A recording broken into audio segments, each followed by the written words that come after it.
Hindustan ambassador सिर्फ एक car नहीं बल्कि भारत की ऑटोमोबाइल तारीख का एक लाजवाब निशान है। किंग ऑफ इंडियन रोड्स के नाम से मशहूर ये गाड़ी काबिल एतमाद, आरामदह और पुरानी यादों का एक हसीन इम्तिजाज है। कई दहाइयों तक ये निजी गाड़ी, सरकारी कार और टैक्सी के तौर पर इस्तेमाल होती रही, जिसकी वजह से ये भारत की सबसे ज़्यादा पहचानी जाने वाली गाड़ियों में शुमार होती है। इसका क्लासिक डिज़ाइन और मजबूत तामीर उसे आज भी कारों के शौकीन अफराद और जुमा करने वालों के दिलों में एक ख़ास मकाम देता है। हिंदुस्तान एम्बेसडर के मुख्तलिफ मॉडल्स में कई किस्म के इंजन दस्तयाब थे, जिनमें पेट्रोल और डीजल दोनों शामिल थे। सबसे मशहूर इंजन में 1.5 लीटर डीजल इंजन था, जो अपनी पायदारी और फ्यूल इकोनॉमी के लिए जाना जाता था, जबकि 1.8 लीटर पेट्रोल इंजन वाले मॉडल्स ज़्यादा हमवार कारकर्दगी और बेहतर एक्सीलरेशन फराहम करते थे। ये कार ज़्यादा रफ्तार के लिए नहीं बनी थी, लेकिन इसकी मजबूत गिरफ्त और पुरसकून ड्राइव उसे भारतीय सड़कों के लिए एक बेहतरीन इंतखाब बनाती थी। इसका इंजन मुनासिब टार्क फराहम करता था, जो लंबे सफ़र के लिए उसे काबिल एतमाद बनाता था।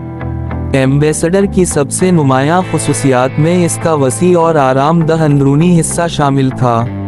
कैबिन को इस तरह डिज़ाइन किया गया था कि मुसाफिरों को कुशादा लेग रूम और हेड रूम फराहम किया जाए, जिसकी वजह से ये सरकारी अफसरान और मुअज़्ज़ज़ शख्सियात की पहली पसंद बनी रही।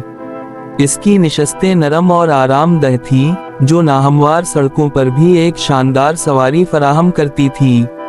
डैशबोर्ड सादा मगर कारआमद था, जिसमें एनालॉग डायल, एक क्लासिक स्टीयरिंग व्हील और रिवायती अंदाज का स्पीडोमीटर शामिल था। इसकी वसी पिछली नशस्त उसे खानदानों के लिए एक मिसाली गाड़ी बनाती थी, जबकि इसकी ठोस तामीर मुसाफिरों को इस्तेहकाम और तहफ़्फ़ुज़ का एहसास दिलाती थी। हिंदुस्तान एम्बेसडर का बैरूनी डिज़ाइन कई दहाइयों तक तकरीबन यकसा रहा, जिसने उसे एक मुनफरिद पहचान दी। इसके गोलाई दार फ्रंट, मुनफरिद गर्ल, बड़े हेडलाइट्स और क्रोम डिज़ाइन ने उसे एक शाहाना अंदाज बख्शा। इसकी धात की मजबूत बॉडी उसे तवील उम्र बख्शती थी, और आज भी बहुत सी एम्बेसडर गाड़ियां सड़कों पर दौड़ती नजर आती हैं। वक्त के साथ इसमें कुछ मामूली तब्दीलियां की गईं, जैसे कि बेहतर रोशनी का निज़ाम, नए रंग और बेहतर फिनिशिंग, लेकिन इसकी असल शनाख्त हमेशा बरकरार रही। इस गाड़ी की मकबूलियत की एक बड़ी वजह इसकी पायदारी थी। इसका मजबूत चेसिस और सादा मैकेनिकल सिस्टम उसे आसानी से मरम्मत के काबिल बनाता था। पूरे भारत में मैकेनिक उसकी साख्त से वाकिफ थे, जिसकी वजह से इसकी देखभाल आसान थी। इसका सस्पेंशन निज़ाम झटकों को मुअस्सर तरीके से जज़्ब करता था, जो उसे नाहमवार सड़कों पर भी एक आरामदह गाड़ी बनाता था।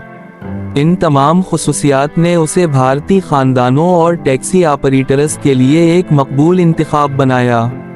वक्त गुजरने के साथ ऑटोमोबाइल इंडस्ट्री में तरक्की हुई और हिंदुस्तान एम्बेसडर को नई चैलेंजेस का सामना करना पड़ा। जदीद ईंधन की बचत करने वाली और तकनीकी लिहाज से बेहतर गाड़ियों की आमद ने एम्बेसडर की मांग को कम कर दिया। बड़े अपग्रेड्स की कमी और बैन-अल-अक़वामी ब्रांड्स से बढ़ती हुई मुसाबकत के बाइस इसकी पैदावार बतदरीज कम होती गई। आखिरकार 2014 में हिंदुस्तान मोटर्स ने बाज़ाब्ता तौर पर एम्बेसडर की पैदावार बंद कर दी, जिसके साथ एक अहद का खात्मा हो गया। ताहम आज भी ये गाड़ी शौकीन अफराद और कलेक्टर्स की पसंद बनी हुई है, और बहुत सी बहाल शुदा और कस्टमाइज्ड एम्बेसडर कारें भारतीय सड़कों पर नजर आती हैं। हिंदुस्तान एम्बेसडर की मीरास आज भी जिंदा है, जो भारत के एक सुनहरे दूर की याद दिलाती है। चाहे ये पुरानी यादों का हिस्सा हो, किसी कलेक्टर का फख्र हो, या एक कस्टमाइज्ड लग्जरी कार हो, एम्बेसडर हमेशा एक तारीखी हैसियत रखेगी। इसका मुनफरिद डिज़ाइन, शानदार कुशादगी और काबिल एतमाद कारकर्दगी उसे हमेशा के लिए एक क्लासिक कार बनाते हैं। अगर आपको ये रिव्यू पसंद आया और आप मज़ीद क्लासिक गाड़ियों के फीचर्स और ऑटोमोबाइल मालूमात देखना चाहते हैं, तो लाइक, कमेंट और सब्सक्राइब करना ना भूलें।